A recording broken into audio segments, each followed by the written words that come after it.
The following message is transmitted at the request of the United States government in conjunction with the National Aeronautics and Space Administration and the United States Geological Survey. At 9:12 am Eastern Daylight Time, the National Aeronautics and Space Administration, in conjunction with other space agencies, has reported a slight deviation.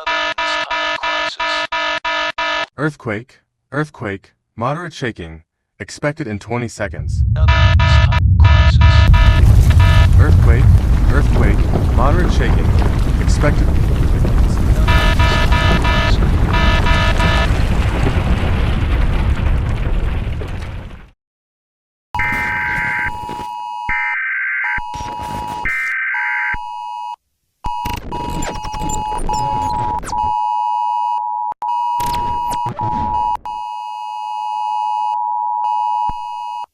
This is a national emergency. Important instructions will follow.